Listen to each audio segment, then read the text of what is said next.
Everybody knows in today's Parsha Chumash, from today's Seder, that Breishis Bara Elokim Shmayim Zoretz. And Rashi says that the Goyim have to know that the Eibishter created the world and He gave us the land of Israel. And this is what we have to declare, and this is what values we have to live by. And the whole land is ours. And we have to get rid of all the cancer in our land, those who constantly don't stop hurting the Jewish people. Every second day there's an attempt on somebody's life with a knife or with a gun or with a ramming, and if not that, there's rockets and fire from the other side. We have to thwart the enemy as far as possible. Gaza has to be annihilated, wiped out. We cannot trust them at all. And we have to admit we made a mistake by letting them be there and trusting them. And we have to do what we have to do.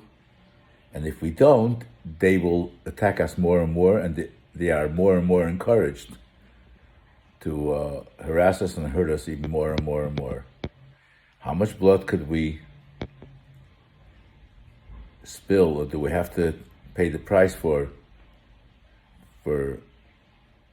holding on to this land? And when you talk about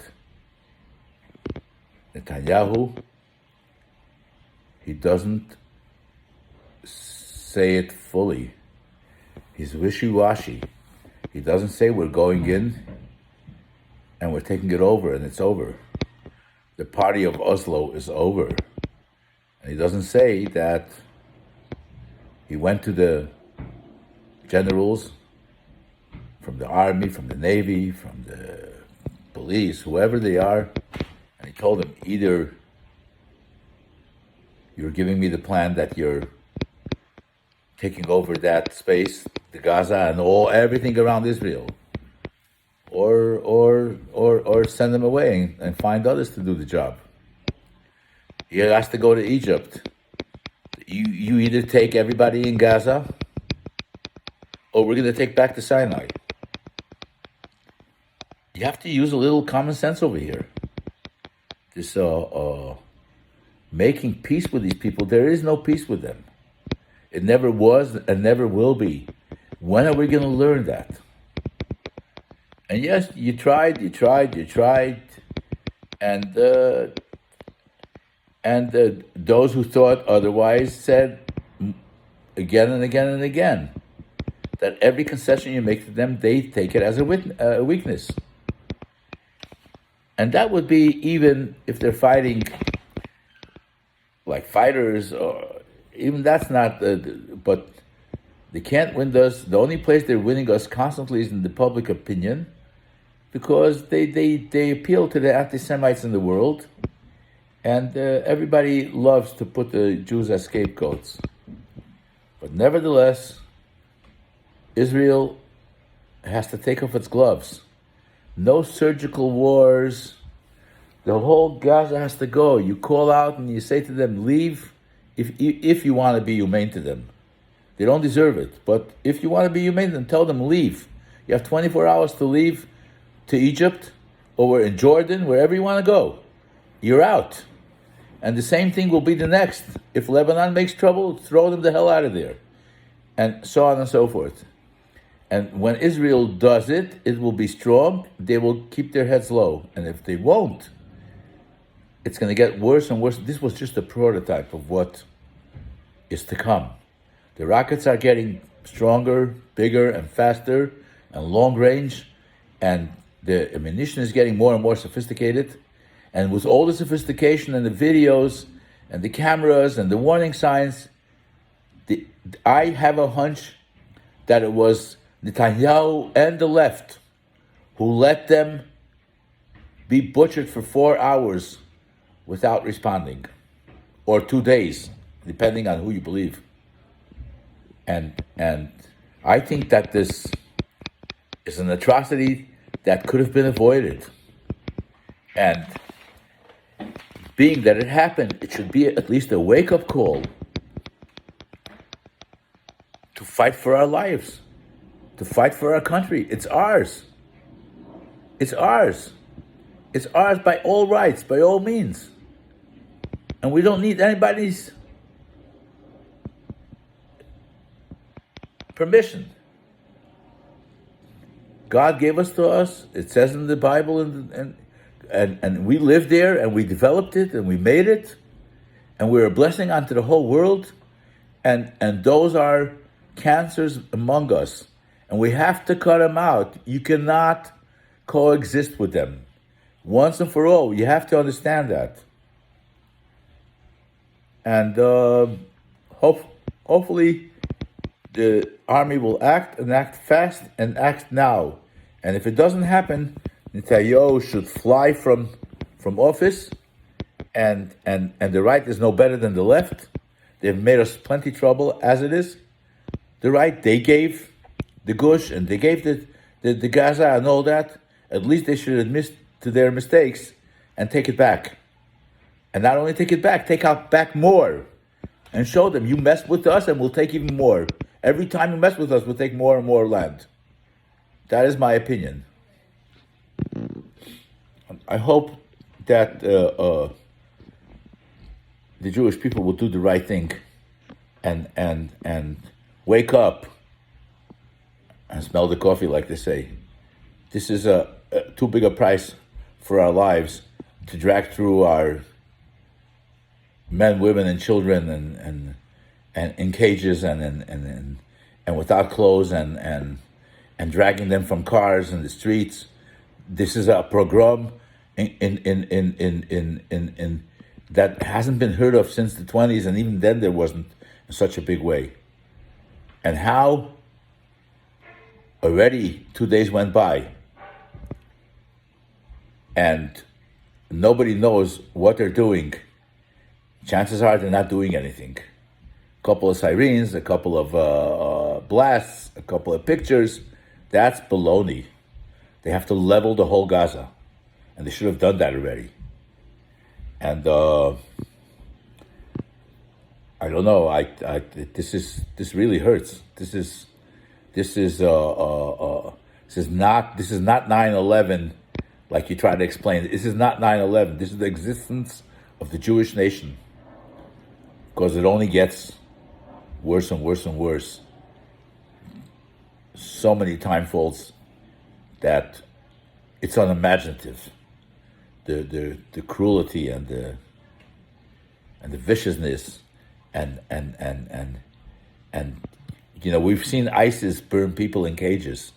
We've seen them cutting their own people apart and the gruesome stuff in the Obama times. And he didn't say a word. He didn't care. And nobody's going to care when they do the same thing to Jewish people again. Nobody's going to care. Nobody cares now. They'll give you a couple of lip services, and that's about it. The world doesn't understand that they're next. France and England and all these countries that are overrun by the Arab mob, and you can't go into neighborhoods, and the police are afraid of them, and they're outnumbering the locals. They're on a mission to conquer the world and destroy, and conquer and colonize and Muslimize. It's a holy jihad mission, and it's not just the Jews. They start with the Jews, but they're going to butcher people and burn people wholesale. Like until they eat them for steak, for lunch and supper. And I mean it literally. Those are cannibals, and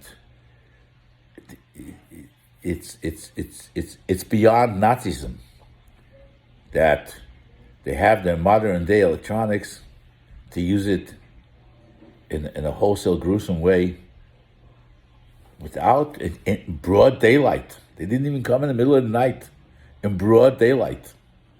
And they laughed at us. They demoralized the whole Jewish nation. And Netanyahu is giving us nice speeches, but is not doing anything. And I don't trust him. I really don't, because if he would be a man of action and call in the real people who are dedicated and serious of their mission of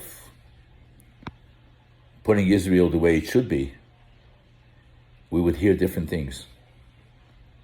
I have nothing against Netanyahu, but there is no such word. This is the best we have. He's taking us down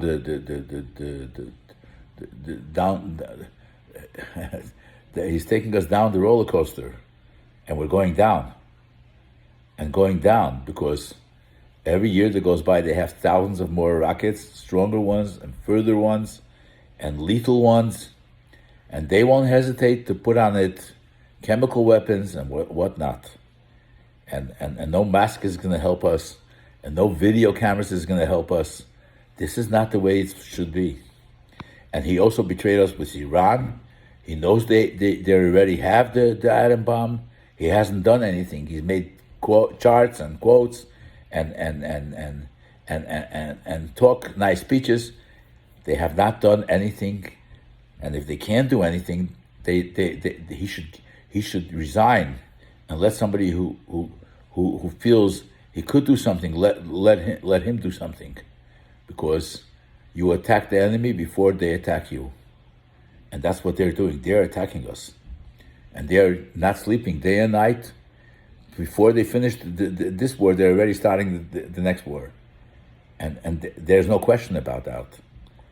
So how much is there to explain, and how much is there to say that people should once and for all, somehow or another, face the truth that every Jew in Israel has to have a gun. Every single one of them. The Nazis didn't go into Switzerland for one reason, because there was a law mandating that everyone should have a gun. Had everyone had a gun, this would not happen. They demilitarized, they took away all the guns from the people, and all these leaders should apologize. And if they don't apologize, they're criminals, they should go to jail. That's just opinion of mine. But this is fact. The fact is that they took away the ability for all these people everywhere to surrender, to protect themselves. And there is no such thing as settlers. The whole land belongs to us. The language has to be different. This country belongs to us. The land belongs to us. The mission is the mission of the Torah, the mission of our national heritage, of our Judaism, of our Bible, yes. And the whole world, 3/4 of the world believes in the Bible. God gave this land, like it says in Bereshis, gave this land to the Jewish people.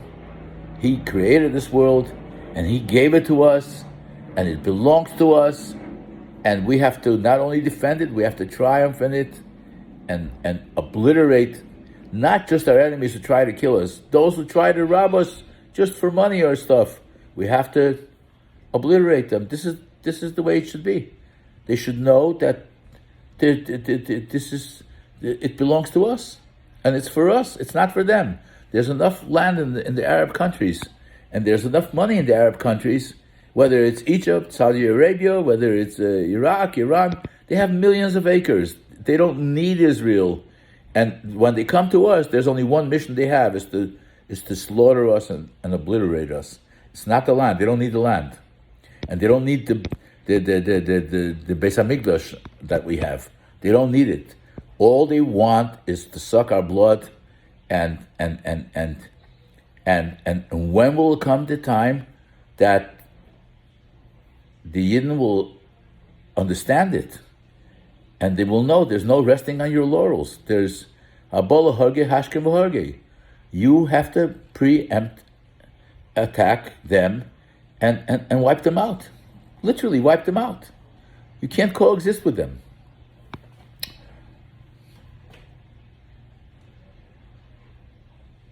I'm not a general in the army. I'm not nobody listens to what I have to say anyway.